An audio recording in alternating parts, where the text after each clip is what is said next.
Just like being able to mine Bitcoin in 2008 or 2009, getting early access to mining the Gaju Maru now allows you to mine the greatest number of Gajus and benefit most from being part of this movement. We want to share that with you. We want the whole world to be part of this. We want everyone who cares about our future to get on board and take this from a movement to a reality. We want to see an economy for the people, by the people, now. Join us. Put your fingerprints on humanity's story, our history. Be a leader in the economic emancipation of humanity. It's simple. Go to gajumining.com, select the mining package that's right for you, and get started today.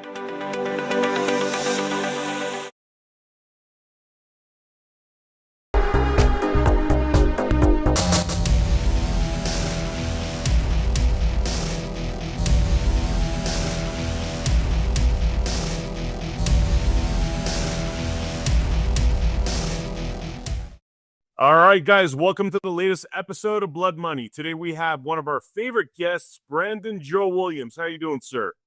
Yo, what's up, guys? Hello. Man, it's great to have you on the show. You know, we've been, I think this is like your fourth or fifth time on the show, Brandon. Before we dive into the case at hand, man, was there any updates you wanted to give us? What have you been up to? Where are you at with your research? I guess late here in summer of 25.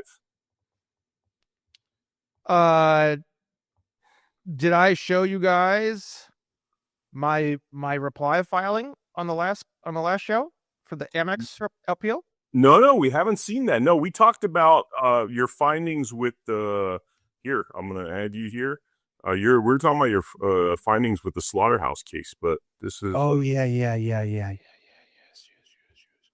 So if you go to williamsandwilliamslawfirm.com and you go to current and previous litigation and you scroll down, these are all of the various cases.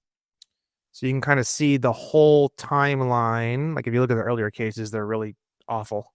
barely hanging on, and it's pretty bad. And then as we get into the newer cases, you can see the changes, the polish, the realizations. You can kind of see everything throughout my entire research timeline, basically laid out in a linear timeline, right? Could I set this up real quick? Because I think I was there when you first did the original version of this Amex. So this is for the Amex, what is it, the black card, where you have basically unlimited funds. You want to give us a little bit of background to it? Yeah, so every time you use your credit, so if you go to UCC 3-104, this is what defines what U.S. currency is. U.S. currency falls into two different categories. Category number one is an unconditional promise to pay. Category number two is an unconditional order to pay. The unconditional promise to pay is called a note or promissory note. And if you look at what's in your pocket, it has the word note right on it. Federal Reserve note. You can see it. I have a $2 Federal Reserve note right here. So the way that a note breaks down is you have the creditor and you have the debtor. And if you'd like to find out who the debtor is and where they are in terms of a Federal Reserve note, you're going to go to UCC 9-307, which is literally entitled Location of Debtor. You're going to go down to subsection H, and we're going to find out who is the debtor first. It's this person called United States. You can see that on the Federal Reserve note, the front face of the instrument. And then we're going to find out where is that person, that debtor, located.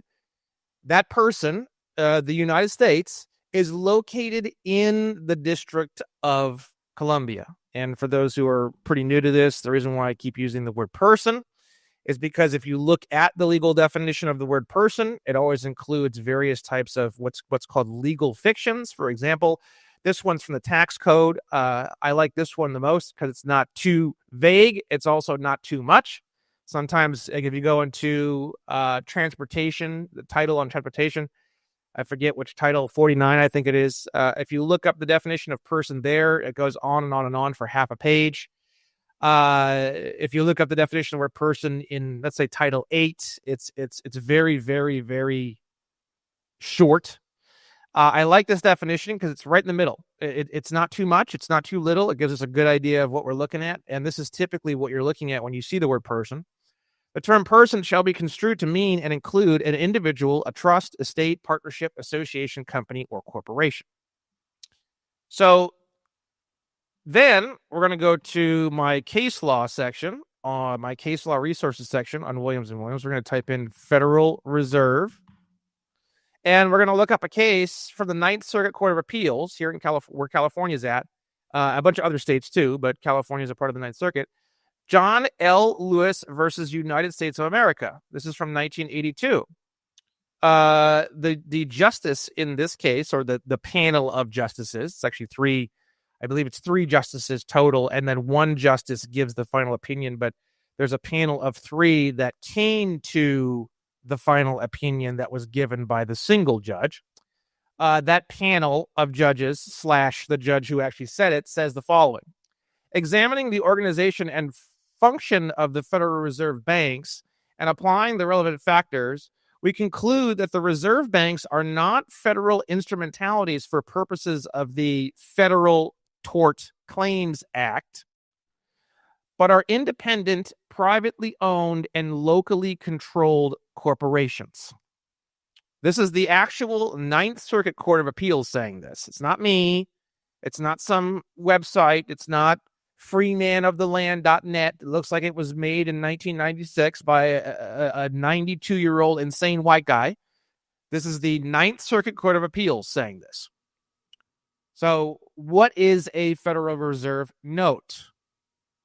You have one party, which is called United States. That party is located in the District of Columbia.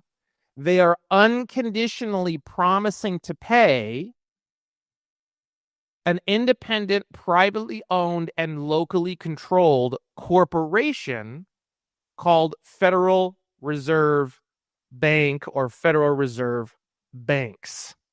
And that is the legal structure of what's called a Federal Reserve note. The word note means promissory note. Promissory note means an unconditional promise to pay. So what is U.S. currency? U.S. currency falls into, again, I'll repeat the beginning of when I started talking. U.S. currency falls into two different categories: an unconditional promise to pay, which is called a note. And then there's another class called an unconditional order to pay. Outside of the UCC, typically an unconditional order to pay is called a bill of exchange. In the Uniform Commercial Code, an unconditional order to pay is called a draft. So I just use the term draft. You can see that term here. An instrument is a note if it is a promise, and a draft if it is an order. That is our definitional breakdown, breaking down the two classes of what is called U.S. currency. Federal Reserve notes is a subclass of a subclass. So it is a type of note.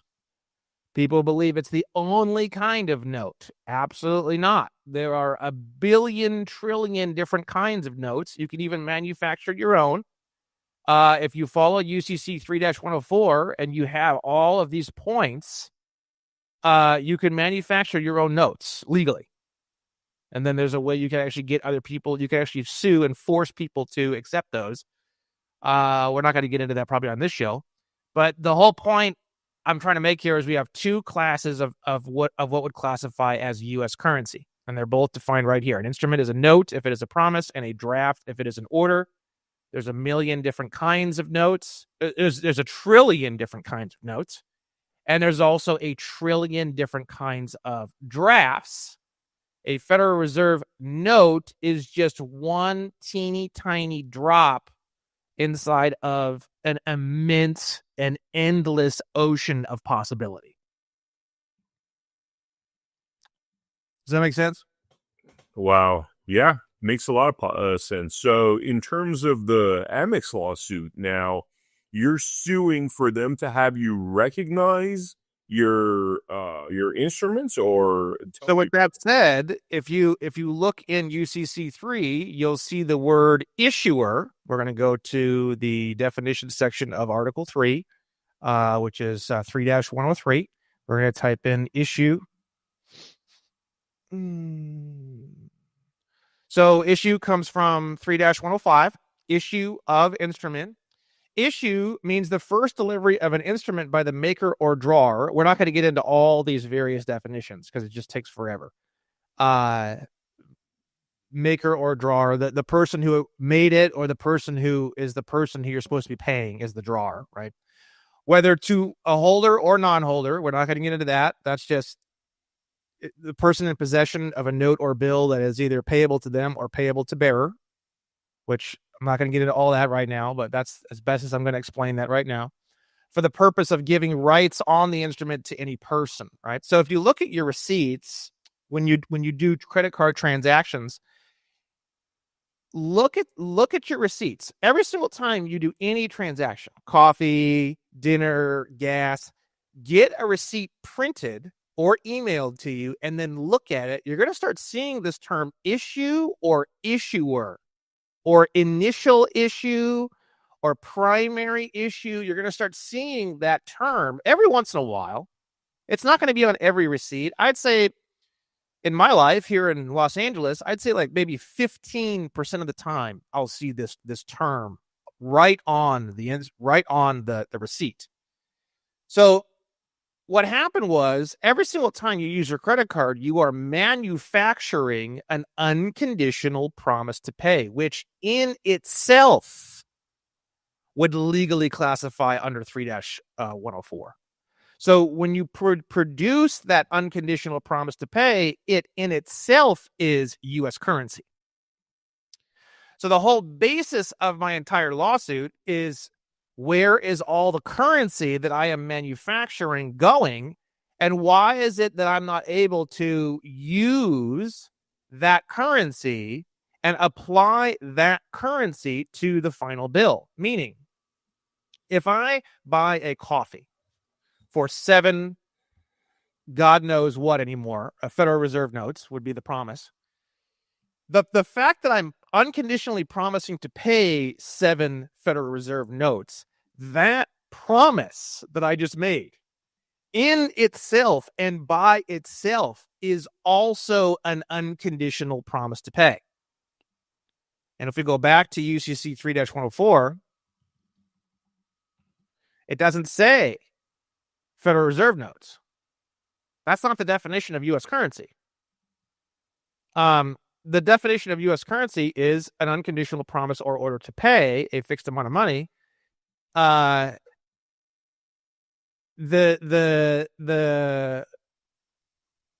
Federal Reserve note is just one type of this larger umbrella. One type of a million types. When Brandon Joe Williams uses his credit card, he's producing an unconditional promise to pay. It's a Brandon Joe Williams note. That note would still fall under this exact same definition of Article 3, Section 104. It is U.S. currency. You are manufacturing U.S. currency every single time you get a loan, every single time you use your credit card, debit cards. Debit cards are interesting. So debit cards, I don't know if it would fall under this one, an unconditional order to pay. I imagine it would.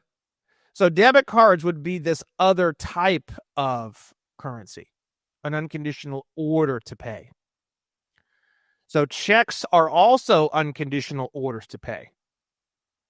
So what that means is the check itself, by itself, is cash, has monetary value. Even if it doesn't have a even if there's quote unquote no money in your bank account, it doesn't matter. That's irrelevant. The fact that it's an unconditional order to pay means that the instrument itself has the monetary value of whatever that order might be. So if I have 1 penny in my bank account and I write you a check that unconditionally orders the bank to pay you 6 Federal Reserve notes, that check is still worth the value of 6 Federal Reserve notes, regardless of its redeemability. And the way that you can also see that is if you look up what a qualified endorsement is. We're going to look up what without recourse. And people say, oh, that's a fraudulent check. You're committing bank fraud. If you don't write this on it, yeah, fine, sure. You could probably get, you could fight that. It's a rebuttable presumption. But if you, in financial transactions, without recourse disclaims any liability to the subsequent holder of a financial instrument. Thus, endorsing a check and adding without recourse to the signature means the endorser takes no responsibility if the check bounces for insufficient funds. You could write a check for $400 trillion. If you write without recourse on it, there's not a fucking thing they can do about it. You can have 42 cents in your bank account. The check itself is still worth $400 trillion.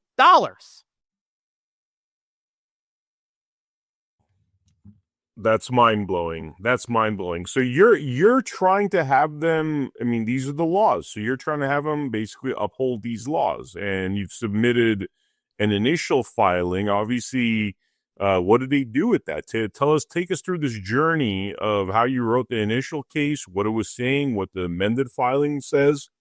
Well, that's pretty rough, but we could do that, I suppose. Here's the initial case. So here's the original complaint. Now, this is rough. This is super rough. This is back in February of 24, which I know that might sound like, oh, that's not very long ago, bro. That's about a year and a half. Yeah, in Brandon years, it might as well be, 1923. Okay, so just bear with me on this, right?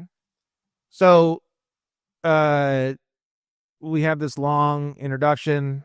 We have some stuff here. I just really don't even want to get into all this. For some reason, I thought the best way to handle this would be to break it down into teeny, itty-bitty little bite-sized pieces. So you can see each individual line item. I was trying to cut it up into teeny, itty-bitty, tiny little things. So the reason why is because when they answer the complaint, they have to answer each individual numbered item. And I thought this would be the best way to address it, to make them so that, because if you put a whole bunch of things in one line, they can say denied to the whole line because one item inside that line is denied. So I was trying to avoid that by cutting it up into teeny itty bitty little things so they couldn't just say denied because there was one little teeny part of it that was denied. So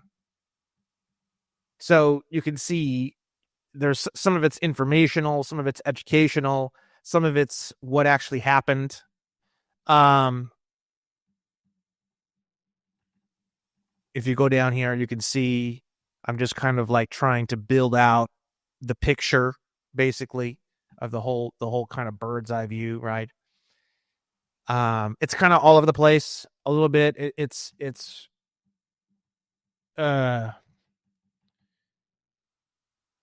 just a lot, and it's just kind of all over the place, frankly. So you can see the docket on this. We go back and forth, and I barely know what I'm doing. I'm about maybe 2 months into litigation. This is probably my second month. Wow. Like ever doing like first, basically I'm brand new to the game, essentially. Right. So, you can go down, you can see, I had a dismissal and some other stuff, and tried to kind of, put in some. They did a motion to dismiss, and then I'm trying to fight that, and they went on a whole thing here where they attached all this stuff trying to slander me, which is hilarious. You can see here. This is where they call you sovereign or whatever. Yeah, and they took huge. This is an intern who did all this, so she's retarded. Brianna Bauer's her name, and I hope she sues me for defamation for using her name. I would just absolutely. I have the hardest cock for months.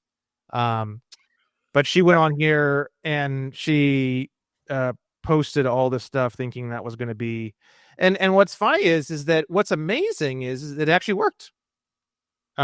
Which is amazing to me. I just, which is why I went to appeals, because the thing is that it's all irrelevant, basically.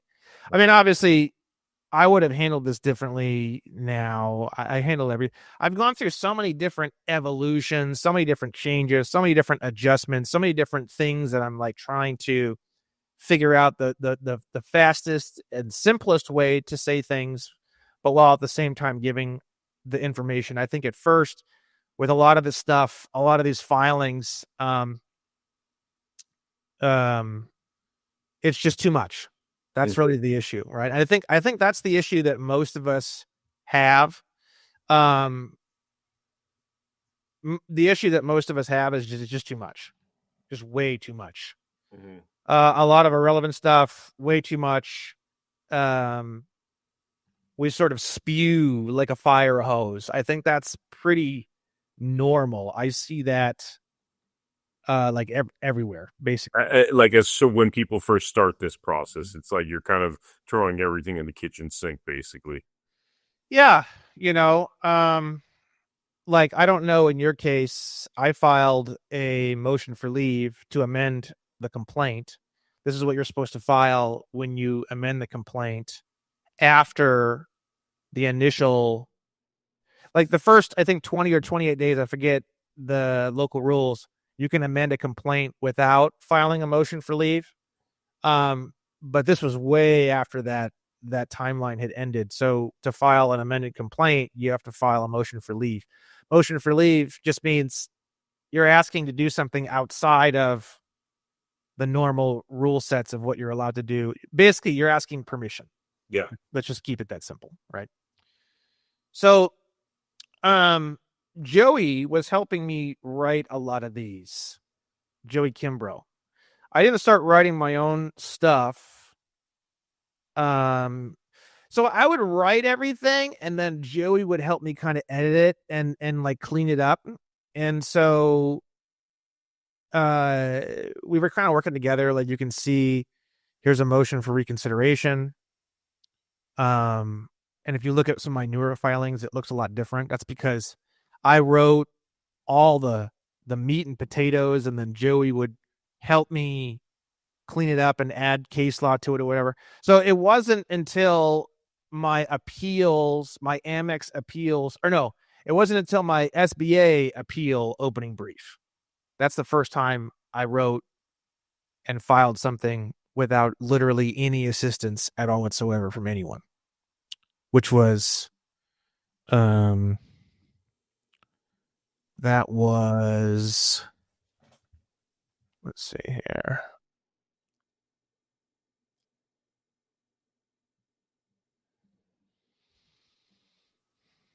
That was filed in for 2025. So that, so I probably started writing this, 4 weeks before this point, 5 weeks. So maybe like mid-March of this year is the first time I wrote something from scratch, every word, every period, every comma, everything, without any tips, upgrades, questions, concerns. Absolutely not a fucking thing. Totally solo. Prior to that point, I would write everything in like a numbered list, and then I would get Joey's feedback and help to polish the turd, basically, shall we say, right? So without Joey's help, I wouldn't have really done a lot of this, right? Obviously, I've said that a million times. So the Amex case was dismissed. And the reason Without prejudice, obviously. they didn't specify either way, which was part of my appeal. There was no specification, and there was no signature on the final orders. There was like, it was like sloppy as all hell. Basically, it was like just absolute shit. Right. So I put all that in my appeal, obviously. So the main reason why it was dismissed, if we go to the complaint, if you scroll down the page, you'll see I'm talking about all this stuff, and then I talk about sending in 1099As, 5150.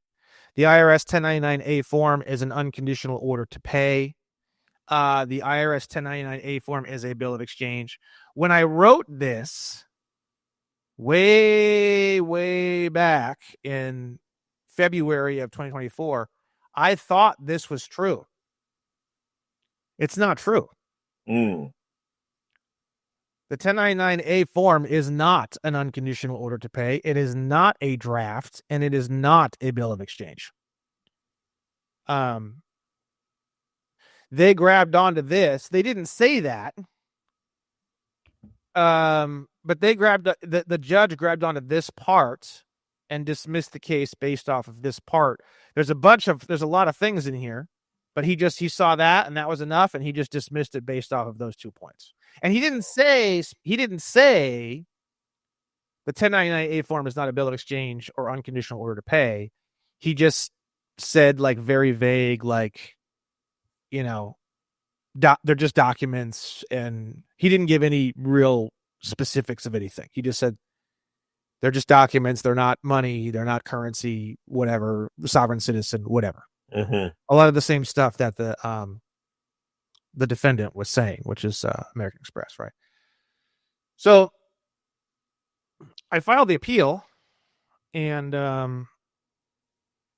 the first opening brief, this was still feels like 100 years ago, basically. The opening brief was filed in October of 2024. So from February to October, we were fighting in the district court.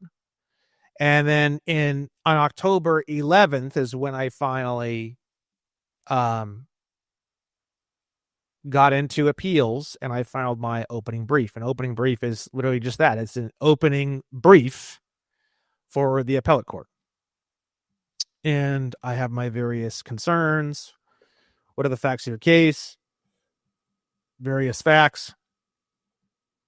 I went from a very big kind of all over the place complaint, and in my opening brief, I tried to bring that way down to like one specific concern, which is that every time I used my credit card, it produced an unconditional promise to pay, and I have no idea why they're making me pay with Federal Reserve notes at the end of the month. It makes no sense. The initial unconditional promise to pay that was produced when I used the credit card should be used as the currency to discharge whatever it is that I'm trying to purchase.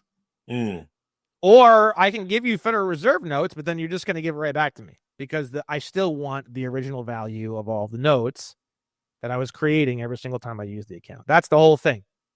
And I just, in my opening brief, I'm like, that's really all I'm trying to do. Like, all the other stuff you guys can just kind of throw out. I'm new to this. I apologize. But that's really the only real concern that I have here. And even in October, I still wasn't very good at explaining that. So I was trying to explain it essentially the whole year of 2024. I was studying, I was learning, I was grinding, I was answering questions, talking to people all year long. And by October, by the time I filed this opening brief, if you read this opening brief, it's not terribly convoluted. It's a lot better than the complaint. Right. Then in the appeals court, they filed a motion to dismiss. You can see that here, motion to dismiss. I filed a response to the motion to dismiss. You can see that here. They file a reply to my response, which is the way it works. It's a ping pong ping is how I think of it. I just made that up, right? So if you file a motion, ping, the other party has the opportunity to file a response, or we call it a response in opposition. That's the pong.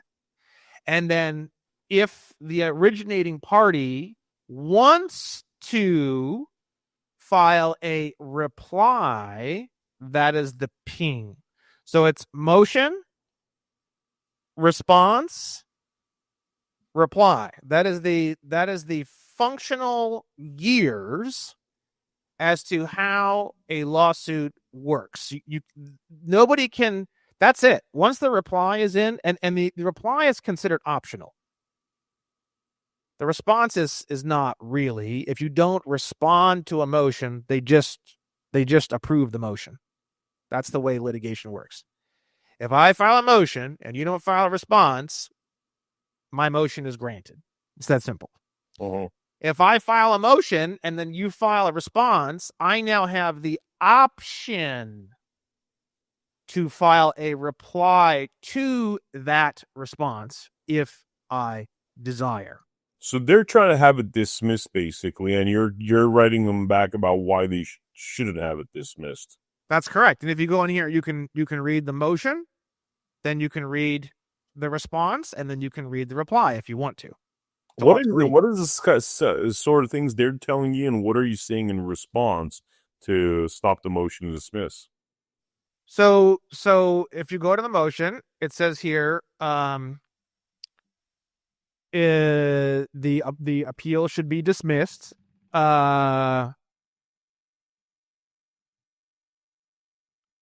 Stem from the theory that he, with his trademark, sent money to American Express in the form of documents that he asserts are the equivalent of cash or currency. American Express extended credit to Mr. Williams, which he believes he already paid for with the documents.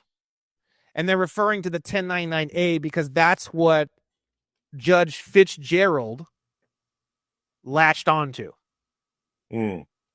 Mr. Williams then sent the parcels, believing American Express would accept them as payment since the parcels contained special endorsements. So either, and you'll see me hammer them really hard in the appeal reply, but for a long time I thought that they were pretending to be stupid. But over time, I've started to sort of realize and think that I think they're actually all retarded. And that's been a kind of a weird shift for me. So when they're digging their heels in and saying, "Oh, you just sent a piece of paper," as opposed to acknowledging what that paper is and the legal significance of it, they just act really dumb. And you can see this one I think was filed by an intern, but you'll see it goes from an intern all the way up to a senior partner who graduated Harvard in 1992. So it went from the very, very bottom all the way to the very, very top of a huge monster law firm. And then at that point, you see some of the arguments and stuff start to shift. But the basic underlier of all of their arguments is he's crazy, he's a sovereign citizen, and it's vapor money theory, basically. Without any real specifics, just very general, very vague, just horse shit, basically, right? So you can see here, the court should dismiss this appeal for Mr. Williams' failure to timely file. This has been their huge thing that they've been going on. This has been the spinal cord of their entire defense. They say that I was 1 day late on the appeal, and they go to extensive lengths to try to justify why. And this is basically the core of their entire defense. Mr. Williams was a day late, and they go on this fucking Oregon Trail worth of horse shit to try to explain why my appeal was 1 day late. Thank Christ, the judges didn't like that. They said, no, he's not. They said, we don't think he's 1 day late. They said, but we're not going to approve your motion to dismiss. We're going to force you to file an answer to his opening brief, but we're going to allow the defendant to bring up this whole 1 day late thing again in his answering brief. That's what this order says. Okay. So no to the motion, but you can bring it back. You need to file an answer to the opening brief, but bring back, if you want to bring back those claims that you brought in the motion to dismiss, bring them back, but in the answering brief. That's what the order says. Mm-hmm. So that's exactly what they did. So they filed in, they want an extension of time, which is always approved. The first time you file an extension for time, it's always approved. I mean, it's just no question about it. So it was 2 months went by, and then bang, on July 30th, we get the answering brief. And this is the answer brief to my opening brief. So again, we have the ping pong ping. So my opening brief was the ping. This is the pong.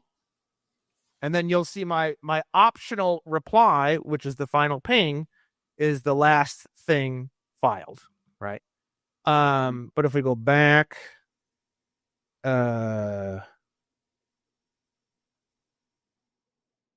see here. Where is the answering brief? Here it is. So this answer brief is when you see the big dog starting to come in more. Stephen J. Newman.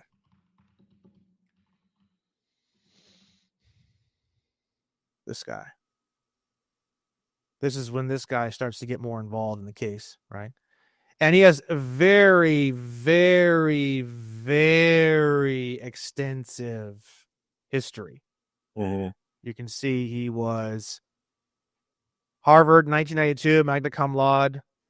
He was a member of the Harvard Crimson.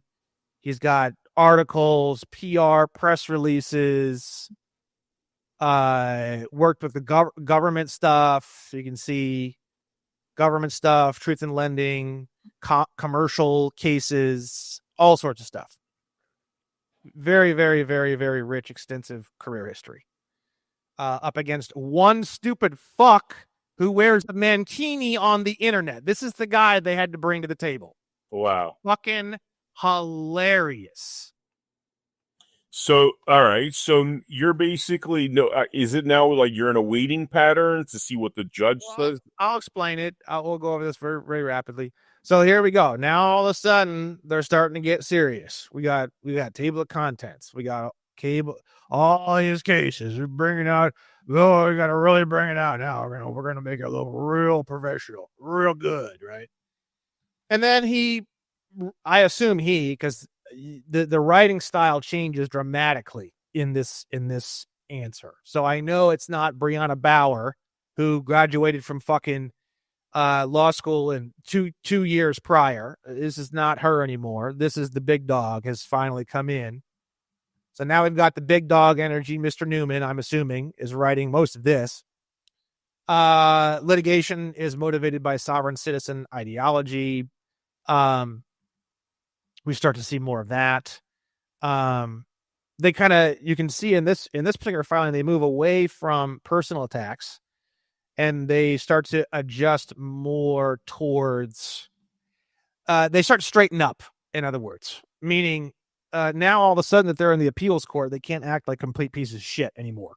And I've seen that many times, by the way. You get into the appeals court and all of a sudden these cocksucking pieces of shit, all of a sudden they start taking it more seriously, which I find fascinating. So it's a good thing to know. So it becomes more formal. It becomes more structured. It becomes more litigious. It becomes less shit throwing, right? And basically, again, if you read through all of this, we have sovereign citizen, we have he's full of shit, we have vapor money, we have all these things, but the core thing that they're trying to lean on, and you can see that probably half this entire answering brief is spent trying to justify why I was 1 day late filing the appeal. I am not kidding. Probably half this entire document. Wow. You can see here,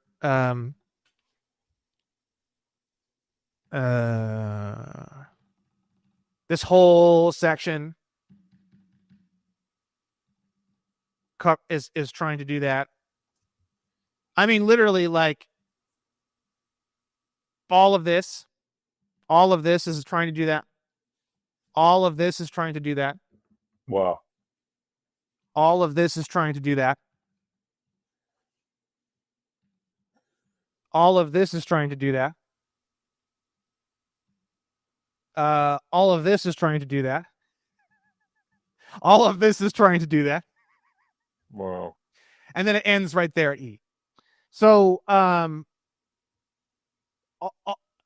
maybe even more than half, maybe even 70% of this entire document is stitching together pieces of cloth from all over the universe trying to justify why I was 1 day late on my appeal. Wow. Everything else is really easy to fight, and it's kind of horseshit. So I come down here and I file my and right before I filed this answering brief, or I'm sorry, reply brief. So again, ping, pong, ping. Mm-hmm. Ping was the opening brief. Pong was the answer brief. Ping is now the reply brief to answering brief. And that's it. That's the end. There's no more filings. There's no more arguing. There's no more clarifying. You can set up a hearing if you want. You can do other things. But in terms of the written filings, this is the last possible filing in on that particular back and forth activity. Now, right before I filed this is when I created my rebuttals to the term sovereign citizen and the term vapor money theory. Both terms were used in the answering brief. Mm-hmm. So in my reply brief, I respond to both of those terms using my brand new, beautiful, short, powerful rebuttals to those two terms, which is here, which is a lot of what we went over in the last show. And then we have here the response on vapor money theory. And I have all of the Supreme Court cases breaking down the promissory note draft bill of exchange system, the legal tender cases, just tons of really powerful quotes from Supreme Court cases in terms of the structure of our monetary system and how it got to be this way. And then we get into the UCC and I break down all the different areas and sectors as to how our financial system works. And then after that's done, we define this term vapor money theory, which is an ignorant attempt at describing our current currency system as something more than being composed of unconditional promises and orders to pay, in accordance with how those are defined in UCC 3-104. This term is a very depressing and sad attempt to degrade a monetary system with a long and rich history, both in case law and without.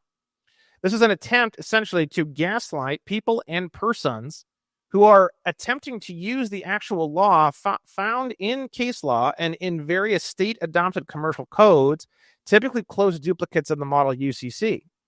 This term attempts to derail any attempt at applying the commercial codes by making use of those codes appear to be frivolous.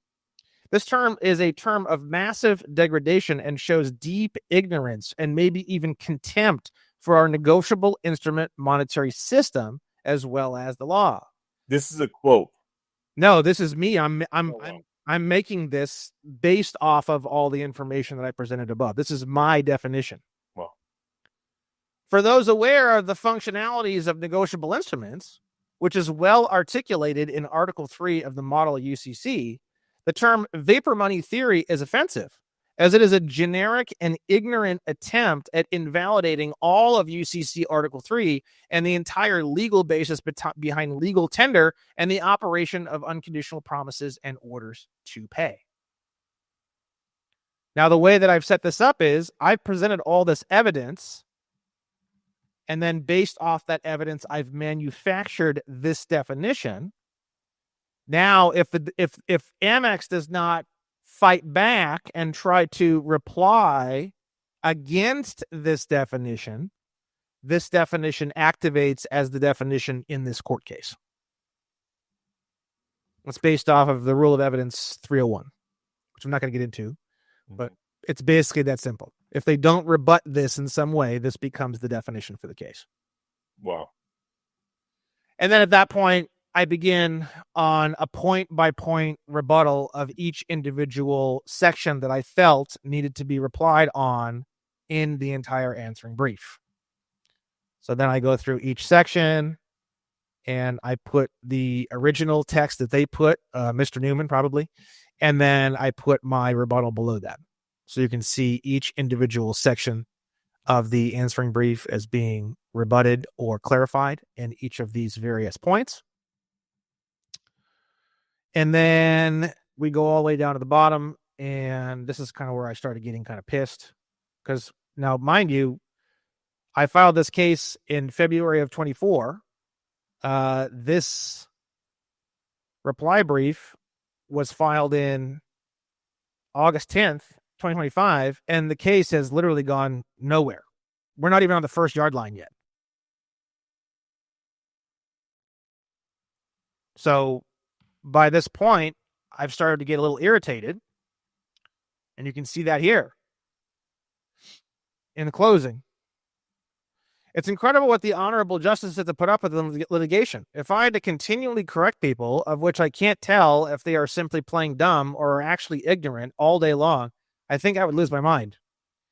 Going through this process has really opened my eyes to the kinds of stuff that the courts have to go through, and I have had quite a change of heart in relation to judges because of this. You must have nerves of steel. I thank you for your service.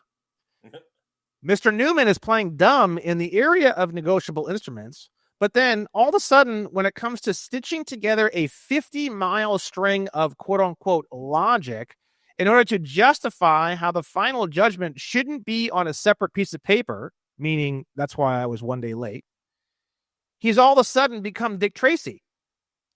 This is ridiculous and shows bad faith. According to Mr. Newman's own section of the Steptoe website, Mr. Newman specializes in commercial trials and litigation, insurance and reinsurance, financial services, financial regulatory compliance, and policy. Under his education tab, it says AB, Harvard University, 1992, magna cum laude, blah, blah. So we are to believe that Mr. Newman, with his extensive history and knowledge, doesn't know anything about the basic functionality of negotiable instruments? There are only two possibilities here. Either he is telling the truth, which means he should retire from his profession in eternal shame, or I can't believe you wrote this, Judge. This is great. This is the Ninth Circuit. This is like a whole panel of senior justices going to be looking at this, right? Or he is misleading this court. If the latter is the truth, he puts Harvard to shame, the bar to shame, Amex to shame, and this court to shame. This should be a sanctionable activity because I am here having to play daddy and supposedly teach this grown man who is behaving like an infant or person of unsound mind. This is unacceptable behavior in any court, let alone the appellate level of the Ninth Circuit, which addresses justiciable controversies for approximately 22.25% of the GDP of the entire United States of America. Maybe Mr. Newman sold his soul at some point. Maybe the spark associated with practicing law has faded over the years. But that's not my problem, and it certainly is not the problem of this court. This isn't a nursery or daycare center. Also, I would like to bring it to the attention of the honorable justices looking over these filings. If you yourselves have credit cards or active loans, the complaint that I have here applies to your personal situations as well. each and every time you use your credit cards, a promissory note, which is exchangeable for Federal Reserve notes via the Federal Reserve discount window using the provisions of 12 U.S.C. 412, is produced. You may be curious, just as I am, as to where all these notes are going and what is happening with them. Did you agree to donate them? Are they considered abandoned? The original contracts have no provisions to explain this. American Express National Bank has had direct Federal Reserve discount window access since 1994, according to the Federal Reserve's own database lookup system. All your loans and mortgages operate the exact same way. The original notes are used as a collateral security, to quote 12 U.S.C. 412, to fund your loans, and you are given very little or no consideration for those highly valuable instruments. Your, quote, 1% cash back, end quote, on purchases is probably what these institutions deem as the consideration needed to hold together a, quote unquote, contract under the UCC. If you are not as disgusted about this as I am, I don't know what else to say. I hope this can be seen as a real problem, and I hope that I may have my case, as rough as it might be, gauged on the merits and not thrown out procedurally, meaning one day late, because fucking Newman's a cocksucker. You can see from even just the evolution of my original case and this appeals case that I am putting in literally thousands of hours attempting to put together massive sections of case law, study local rules and rule sets, memorize the Uniform Commercial Code, etc. I hope this can be evidence that I am here in good faith and not looking for the easy path. I truly know that I have been grossly wronged by having produced valuable negotiable instruments and having them secretly stolen from me, placing me in a peonage called debt slavery condition.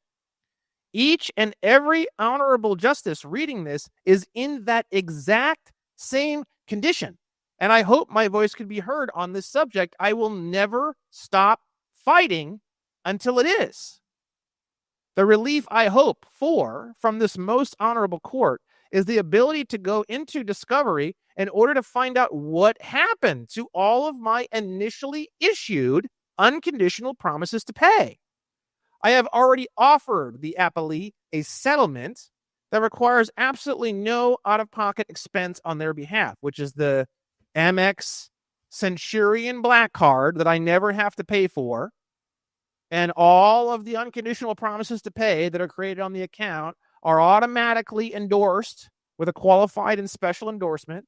So I would give Amex power of attorney to endorse all the instruments using a qualified and special endorsement. So what that means is I would have a Centurion Black Card with no limit, and they never even send me a bill. I could go up in the mountains in California here, buy a $37 million mansion off of Justin Timberlake, swipe the Black Card, and they're never even going to send me a fucking bill. That's what I'm talking about here. It requires... I offered them a settlement that requires absolutely no out-of-pocket expense on their behalf. And that's 100% true. So I feel as though we will reach a settlement before that can of worms, prior to that can of worms being opened. Thank you for your time. And that's it. This is the end. Everything has gone to the court. The last time I had an appeal that went into the court, I think we waited like 4 or 5 or 6 months to hear back. This could be the same thing. I don't know. So give me the choose your own adventure of where this goes now, right? Obviously, they could dismiss it. They could move forward into discoveries. Play that through for me. The way this works is the appeal court will give their final opinion. Now what's so powerful about this is that final opinion becomes case law. Case law is made at the appellate or Supreme Court level. So this level that we're at with this document is case law level. It's the first level of case law. What that means is if you have a case in the district court, like for example, my initial case, which was dismissed, that creates what's called persuasive authority. Persuasive authority means it's something you can look at if you want to. But it doesn't. There's no obligation to follow what happened in the case, but it can be referenced. It can be, hey, look, this happened over here.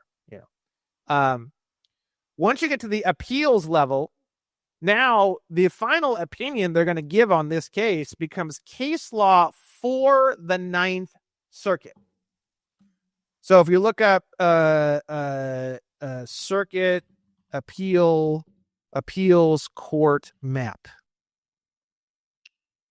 and this is what the map looks like. So these are all the different circuits. Now, this is not for state court. State court is different. This is for federal court. So you have state court and you have federal court. What we're looking at here is we're only referring to United States district courts, which is the same thing as saying federal courts. So the federal courts have the district courts, which is where I started with the MX case. And then from the federal district court level, which is the ground floor, you move up into a circuit appellate court. The First Circuit, Second Circuit, Third Circuit, Fourth Circuit, Fifth Circuit, Sixth Circuit, Seventh Circuit, Eighth Circuit, Ninth Circuit, and then 10th Circuit. This is the way it runs. And as you can see, in terms of population and in terms of amount of work and in terms of amount of litigation and in terms of amount of people and commerce, you can see the Ninth Circuit is probably by far the largest. It accounts for over 22% of the GDP.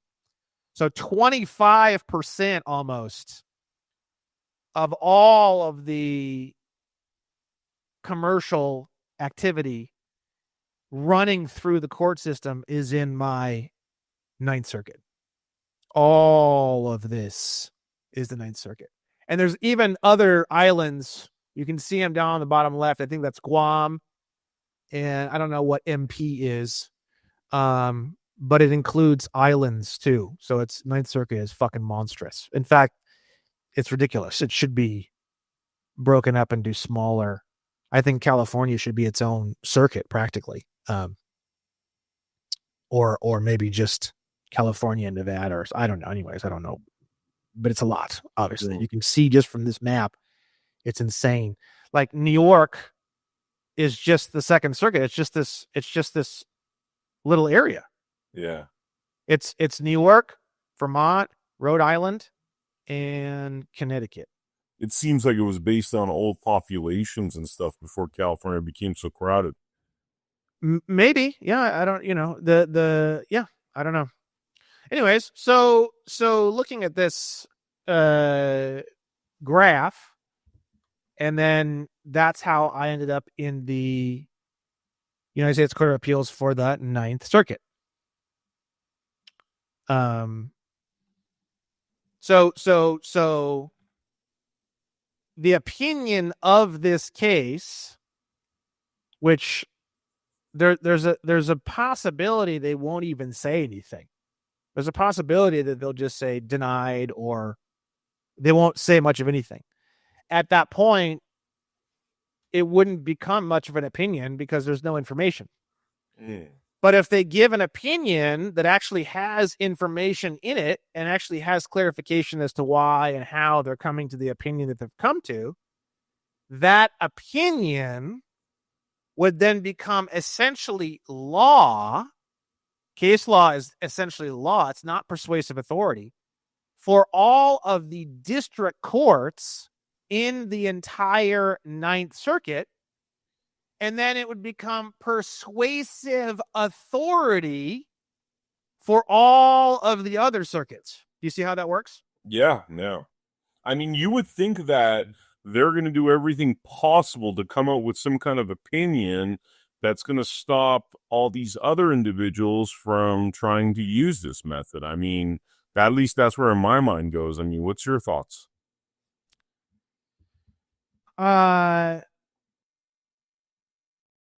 No, because if they go against all of these Supreme Court cases that I've listed, then I would just simply go to the Supreme Court. And I would tell the Supreme Court that they're abuse of discretion. Mm-hmm. Abuse of discretion.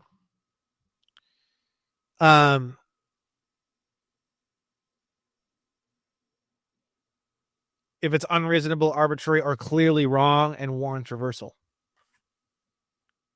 So if they do that at the Ninth Circuit Court of Appeals level, that gives me the gasoline that I need to try to push the case up into the Supreme Court. Now, if the case goes to the Supreme Court, at that point, it's 10 times worse for everybody, for them.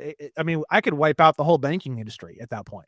Because if you go to the Supreme Court level, the opinion at the Supreme Court level then becomes case law for all appellate circuits and all district courts in the entire country.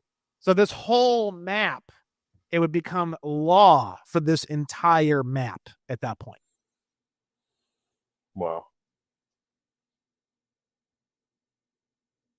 So, I mean, what are the possible outcomes you envision? I don't need case law. All the case law is already there. I've already listed it in the reply brief. Mm-hmm. So people are like, "Oh, you're going to create case law. You're going to create what's the term called? Not presumption. You're going to create precedent. You don't need it. There's already so much fucking precedent. You just look through this reply brief. There's mountains of precedent. We don't need any more precedent. I don't need a fucking thing. Mm-hmm. They just got to do basically what the precedent says they're supposed to do, which is give you. And people say, "Oh, Brandon, they're just not going to do it." And "Oh, Brandon, people have come before you and tried this." No, they haven't. I've never seen anyone, and I've had a lot of things sent to me, list even one of these cases. Shaw v. Railroad, FDIC versus Philadelphia Gear Company, Swift versus Tyson. That's a big one. People talk about that one a lot. Juilliard versus Greenman, Perry versus United States, which is right after the Emergency Banking Act, 1935. And then the entire UCC, Article 3. I mean, I've never seen anyone structure anything even like, if it was a football field and there's 100 yards, I've never even seen like 1 yard of the way I've presented this. So no one has ever brought this before. No, this has never been seen before. No, we don't need precedent. I don't need any precedent. I don't need anything. I don't need a fucking thing.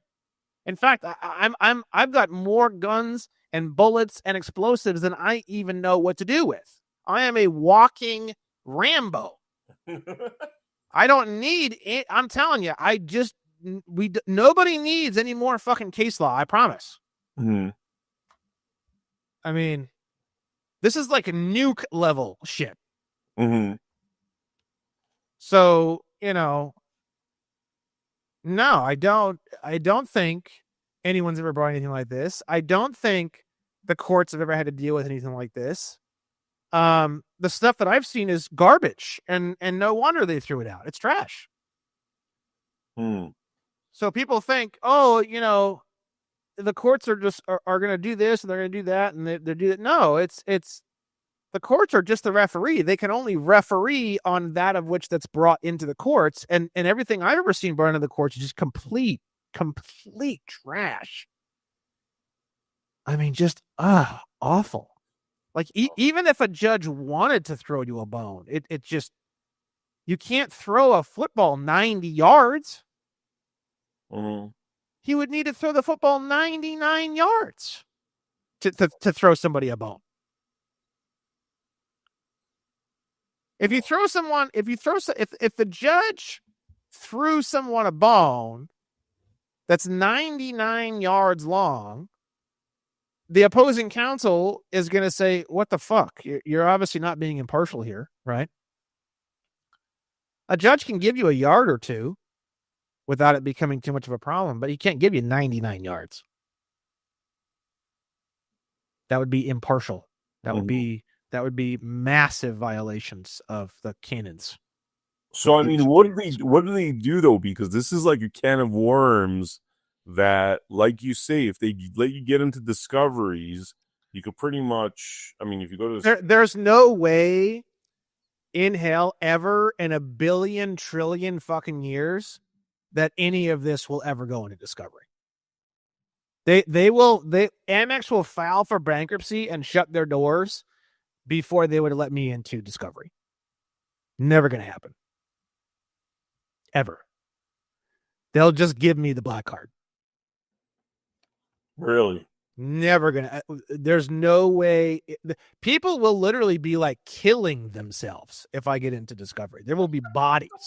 So I'm not kidding. I'm dead serious. Tell me, I mean, take me through the discovery journey and why it's such a third rail for everyone. I would have literally like 1,200 questions, and I would be like screaming at the top of my lungs, and I would be filing motion after motion after motion of contempt if they don't answer my questions. Like, I would be the most vicious, horrifying thing they have literally ever seen.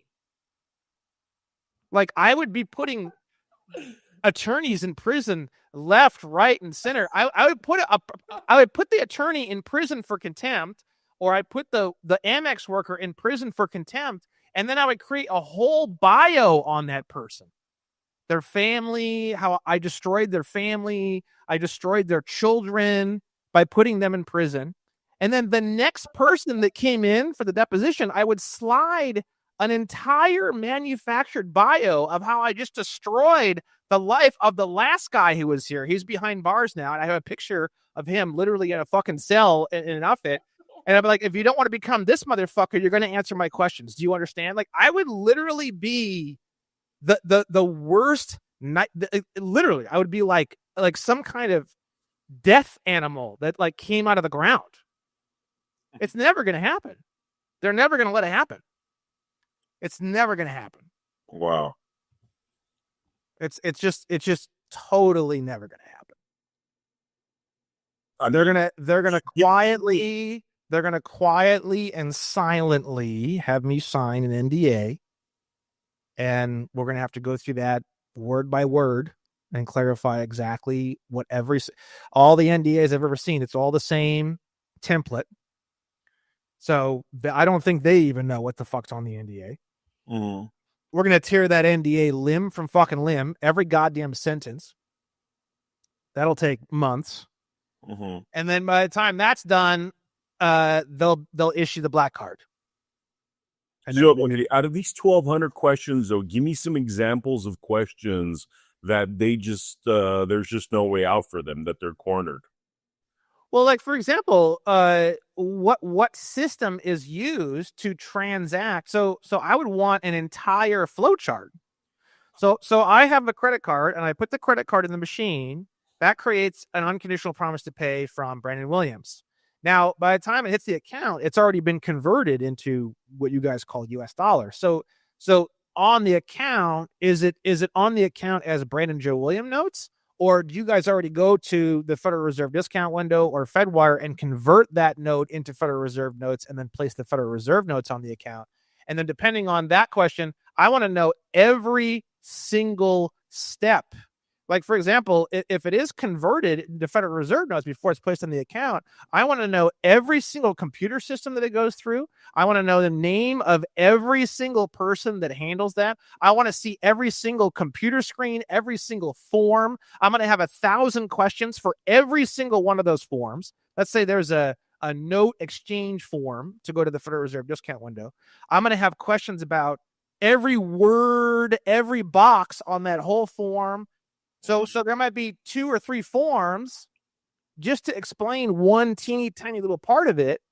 I'm going to spend 2, 3, 4 weeks. And then if they don't answer my questions, I'm just going to be slamming them for contempt and just nonstop motions to put him in prison for not answering the questions. Well, it's just like, if you don't answer my question, I'm just going to start. I just flip into like Satan mode and just start putting you behind bars incessantly. And if I can't put you behind bars, then at that point I'll start building out a PR slander campaign privately with my own money. I'm going to hire a private investigator. They're going to be following you. I'll be building out, and then I'm going to build exposés if you're doing anything at all whatsoever, just like what you do. There'll be I will, if you don't answer my questions, I am going to do everything in my power to try to get you to kill yourself physically. Oh my God. Yes. So that's why I say there is no way in hell. And maybe they want to see if I'm bluffing. I'll let the guy go under discovery. Let's see what happens. Within 6 seconds, they're going to know there's going to be a settlement talks within literally 6 seconds. So because they've taken your negotiable instrument lawfully, they have to let you know every step of what they're doing with that. They have to disclose that. So am I correct that because they're using... I want to see every document. I want to see every endorsement. I want, if there's a phone call that someone made to the Federal Reserve to give additional information, if I find out that's part of the system, I want to get a copy of that phone call. We're going to subpoena the Federal Reserve to get copies of that phone call. I want every definition of every single word of every single form. Because a form and I don't understand the words of the definitions in the form, stop everything. We're going to spend a month just on this one form. I'll be in discovery for the rest of my life. Mm-hmm. Because it's all fraud, right? That's the logic. Because the more you dig, it's illegal, it's fraud, it's against their own laws, and which is probably it's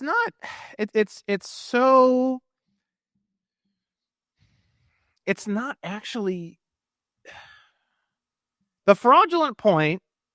The only point of like real actual fraud is that there's no clear communication that every single time you use a credit card, it's producing an unconditional promise to pay. That's the same value in law as Federal Reserve notes.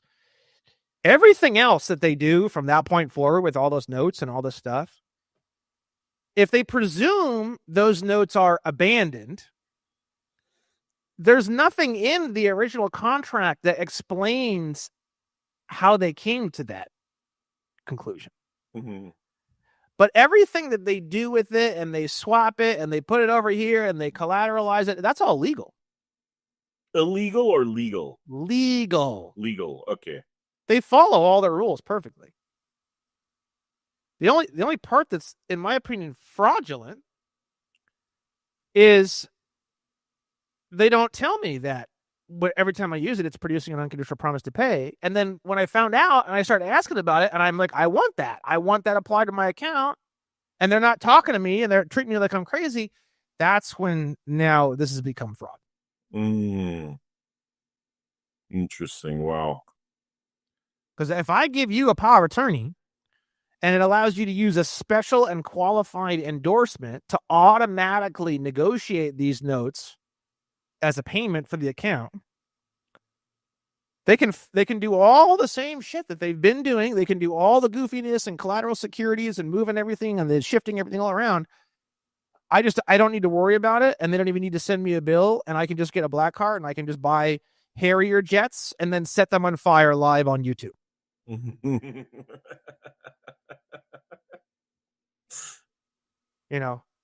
That's kind of my plan. My plan is to get the black card, to get some kind of, $50 million jet, fly it somewhere, and then set it on fire, shoot it, and blow it up live on YouTube.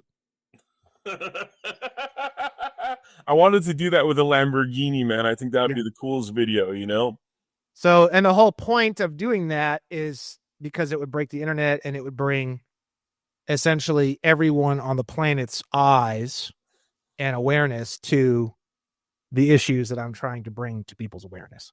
The whole point of that craziness of burning a $50 million jet is to bring awareness to these various concerns and these various legal situations. Fascinating. So, and if they just do a dismissal without reasons, that gives you grounds to take it to the Supreme Court, which you would present it to the Supreme Court yourself, obviously. Yeah, my SBA case, which is the other one, I'm going to take that one to the Supreme Court. You have 90 days from the dismissal to file into the Supreme Court. It's called a writ of certiorari. Certiorari. And I've been very slowly. It's a lot. I've been studying other writs of certiorari that have been accepted by the Supreme Court. And I've been preparing myself to write mine in the SBA case. And then by the time the Amex case rolls around, if they do deny it, I'll have already gone to the Supreme Court once. So it'll be my second time to bat at the Supreme Court by that point. So the chances of getting picked up by the Supreme Court gets 7,000 to 8,000 submissions a year, and they pick up like 70 to 80 cases. So it's like 1% chance. So the chances are not great, but I'm still gonna swing at it. What happens though if they dismiss and the Supreme Court doesn't pick it up? It's just an annulment. That's the end. That's the last saloon at the edge of the earth. What do you do then, though? I've already got plans for that too. I've got a whole stack of statements that Amex sent me. I'm going to endorse all of them, put a cover letter on it, send it to them, and start the whole cycle back at the beginning of the train track. So you're going to keep doing it and doing it until it gets to Supreme Court. So if it takes 2 years to get all the way through to the Supreme Court and then it gets denied, I'm going to restart the whole train, start at the district court level, go through the appellate court again, and then go to the Supreme Court. And then if that doesn't work, I'm going to go all the way back to the beginning again. Gotcha.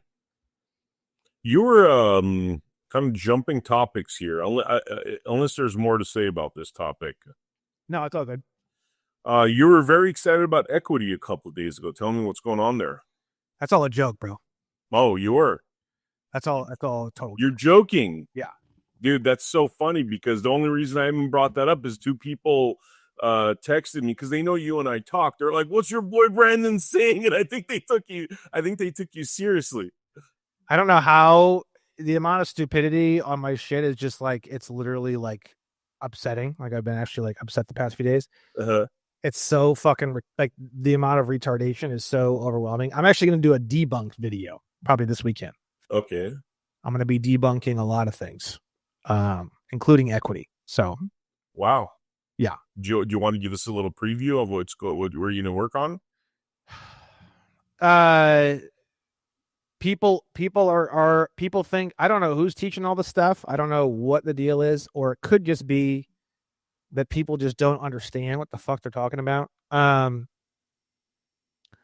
It's all in the private and it's in the judge's chambers and there is no docket, and it's a far superior thing, and it's all complete bullshit. And I ask them, I'm like, what have you seen? What have you done? And no one gives me any, I've been building this thing for 9 months. And I'm like, well, what is it? What are you going to do with it? I don't know yet.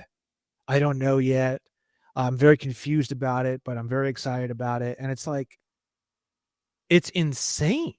The subject of equity has always upset me, but it's something that I didn't want to talk on because I didn't want to get into it and study it and try to figure it out.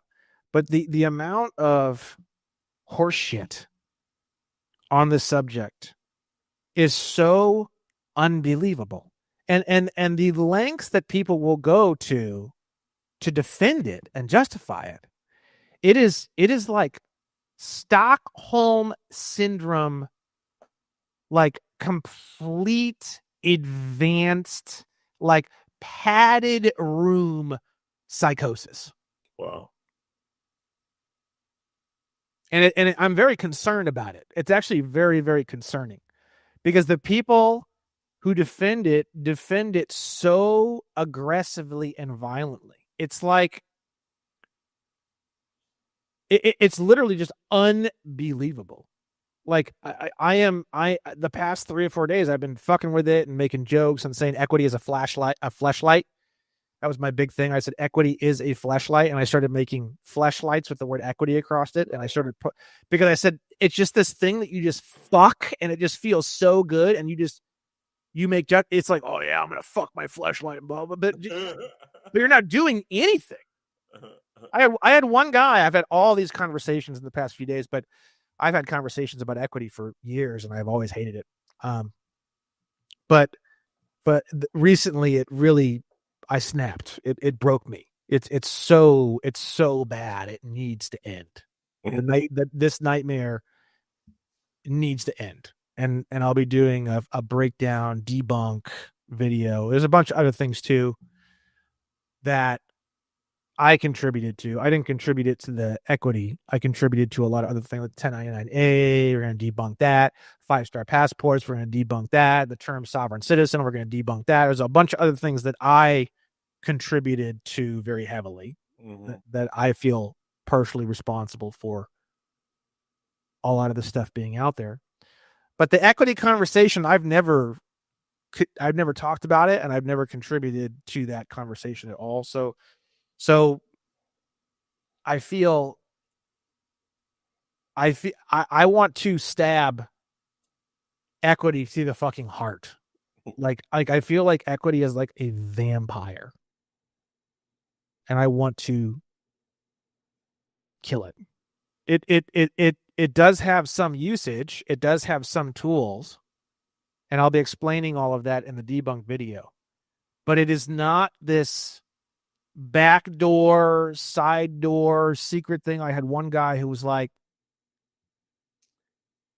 oh yeah, he's like, oh yeah, what you do is in the public and what I do is in the private. And he's acting like, what he's doing is so superior. He's like, oh yeah, I don't need courts and this and that. He's like, I'll just send you letters and then you'll have a default judgment. I'm like, okay. So you send me 3 letters. I have what you call a default judgment. And I take a video of me shitting on the papers while flicking you off. And I send you the video. Now, what are you going to do? He's like, oh, I'll enforce it. I'll enforce it. I'm like, how are you going to enforce it? And he goes on this like long comment. And I'm like reading it and I'm like, there's no enforcement here. So I asked you again, how are you going to enforce it? And he goes in this long comment and he goes, and at the end, he's like laughing. He's like, oh, well, it's just different. It's just different than the way you would handle it in the public. And I'm like, if you send me documents and I shit on them on YouTube live for the whole world to see, there's nothing you can do. If you're not willing to litigate, you can't do anything. And he's like, not getting it. He's like defending it and he's like excited about it. And he's like making fun of like litigation. And it's like, he's not realizing that he literally, when he's writing, he looks psychotic. And it all stems from this idea that equity is easy. It's the easy way.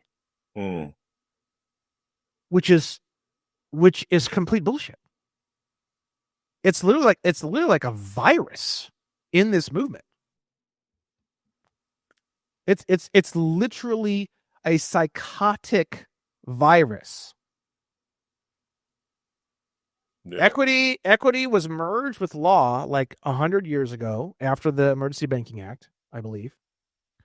And the few tools that are important, like injunctions and stuff, that were part of equity, got merged in to the courts. And now equity and law operate together. On the law side, you have a jury. On the equity side, you can have the judge can be the one to give the final opinion without having to use a jury. That's it. And you have a few tools that are inside of equity that I'm going to be going over in the debunk video. And that's it. It's not a whole separate path. People are like, oh, chancery courts. A few states have chancery courts. It's not relevant. Equity is available in any of your local courthouses. You don't need to go to a chancery court to access equity. Equity is available in every single court system in the entire United States of America. Mm-hmm. It's not this. You don't even need to write equity on a lot of the documentation. You can just simply, if you use something like an injunction, it's an equity. It's a tool of equity. An injunction is a tool of equity. You don't say, oh, as per equity, I'm now, no, you're just a motion for an injunction. I need an injunction. The injunction could be like, I'm in my home. There's a eviction. I need to get a few more documents together. I need 2 weeks. And the motion for an injunction is to stop them from evicting me for 2 weeks while I collect together all the information that I need to file into the case. Judge approves it. That was an equity tool that was used, but it's not an end all. It's just injunction is just, and you can get a permanent injunction, like for example, a restraining order. Restraining order is like an equity type tool, but it's just, equity is just a few tools in your toolbox in this big, huge tool chamber. It's like you walk into a whole like walk-in closet full of tools. Equity is one drawer inside of one cabinet. And somehow it became the whole closet through some sort of like elaborate delusion. And it's literal complete psychosis. Because you take them and you physically walk them into the closet and you say, look, this one drawer, tiny drawer or medium-sized drawer is equity. And then there's all these other things. And they go, no, there's not. No, there's not. And they go on this tirade about chancery courts. And they go and they defend it. And it from my perspective, what it seems like is it's like they have such low self-esteem that they're so terrified of having to actually litigate and become professionals in every area of litigation that because their self-esteem is so low, they've somehow, someone, I don't know who, there's certain names that have come up. I don't have any verification as to who's who and whose names or books, or I don't know where this information is coming from exactly, that says, oh no, it's easy. You just handle it in the private. You just do an injunction, or you do these kind of various buzzwords. And then they oh, look, whatever. And they believe that they don't need all the tools in the closet, and they believe it can all be handled in the private. Equity is the answer. But then you ask them what they would do in these certain situations. They have no idea. They've obviously never litigated. I have one guy who, so many. We're going to go through a bunch of the comments in the debunk video. One guy was like, "Oh yeah, I have a trust, and I'm going to use equity, and I'm going to go in there, and I'm going to use equity because equity is trust law, and I'm going to use the trust, and then I'll handle it in the private." And my response was, the first thing they're going to do is they're going to say that in order to represent a trust in the court system, you have to be licensed by the bar. You have to have a bar license. And he said, no, that's not how it works. They're not going to do that. And I'm sitting here and I'm like, bro, these people have no clue, and they will defend this thing to the death. And I've been losing my mind over the last week. I feel like there's this gigantic, like tree roots of death that are like all underneath the ground. And they've kind of popped up here and there, and I've noticed it, and I've been like, it pissed me off, but I never like thought too much about it. And in the past week or two, I realized there is this entire hellish, demonic substructure under the ground. And that demonic, hellish substructure is called equity. And it is literally psychotic. And I am absolutely fucking furiously fucking pissed about it. I am broken by it. I'm sorry to laugh.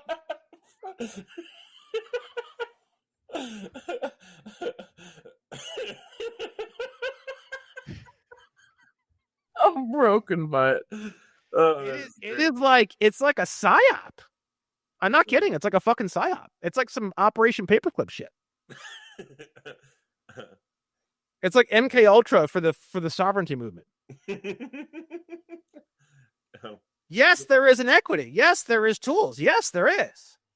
But it's like the importance of it is going to come down like 400 billion levels to where it's supposed to be. Yeah. That's what's going to happen. And I'm going to be the one to do it. I'm not putting up with it. Blocking people has always been one of my favorite daily activities since the very, very beginning. I have blocked so many people over the past 3 or 4 days. I started to not enjoy it. And that's when I got really pissed. And that's when I started posting all of those crazy posts, those religious posts. Mm-hmm. Because I started to dislike blocking people. And that's when I got so fucking angry. I was like, no one is going to take my love for blocking people. Mm-hmm. I will bury people alive before I will allow people to take my sexual enjoyment of the block button. Okay. And so I decided, I was like, I am losing my mind. I am getting so fucking angry. I need to flip this and do something like fun, crazy, ridicule. I need to, for my own sanity, I need to flip this. And that's when I started making those at like 4 a.m. Oh, wow. I started making these rapture, sarcasm rapture posts. Yeah. And I was laughing so hard, bro. I was laughing so hard. I was like in tears. I was sitting on my beanbag chair writing these things. I was in tears. I was laughing so hard, bro. So last episode, we spoke about the slaughterhouse case and your findings. Is there any updates on that before we go on to our next topic? No, I don't think so. Okay.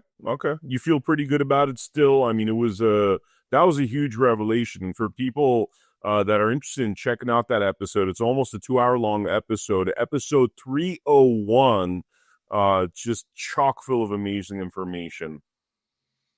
Yeah. No, I mean, that information isn't going anywhere.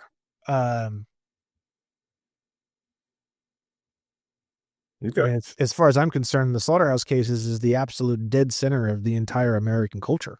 Wow.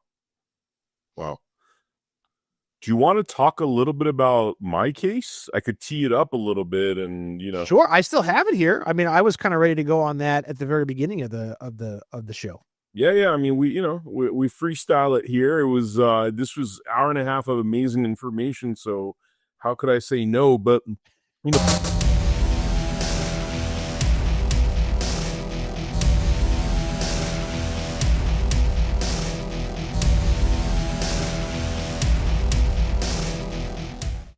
Over the last 30 years, we have seen the value of our work diminish and the price of real assets like land and homes increase to the point that for most people under the age of 40, the hope of owning their own home has been lost.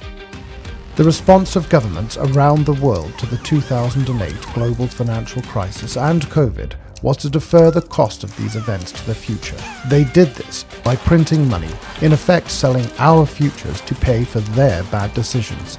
This is corporatism, not capitalism. Money printing didn't hurt those in power, nor those who supported them, because they had real assets, property, shares in businesses that rose in price to match the inflation of money supply. But for most of us around the world, it sold our future for a fraction of its value.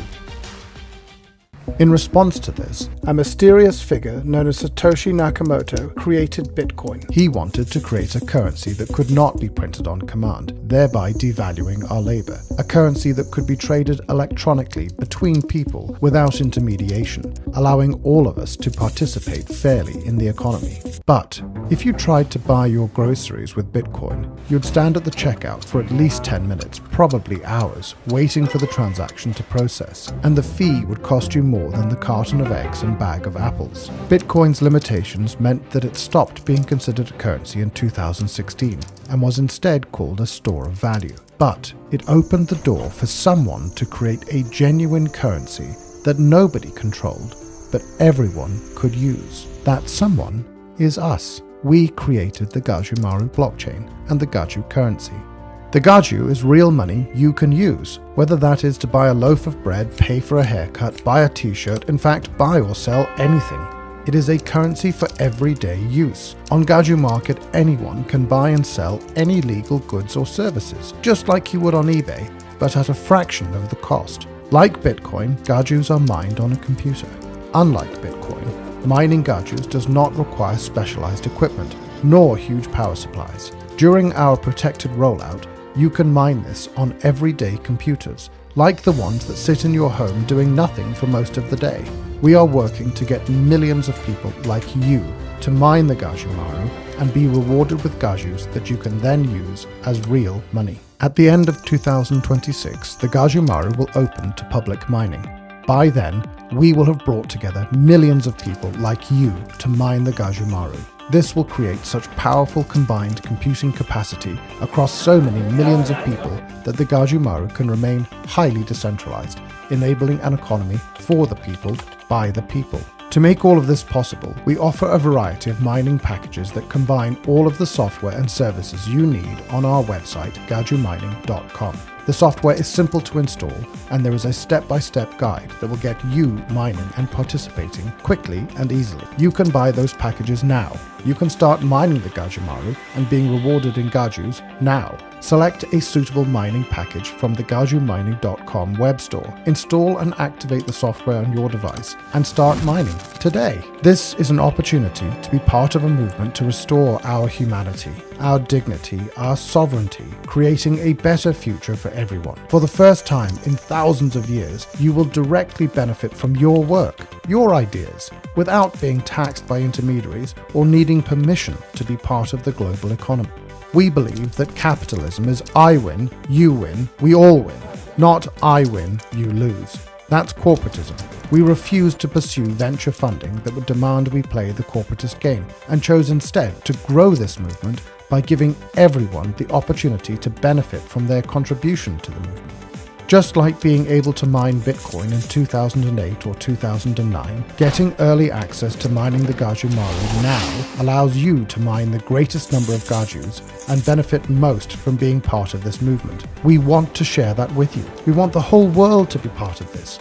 We want everyone who cares about our future to get on board and take this from a movement to a reality. We want to see an economy for the people, by the people, now. Join us. Put your fingerprints on humanity's story, our history. Be a leader in the economic emancipation of humanity. It's simple. Go to gajumining.com, select the mining package that's right for you, and get started today.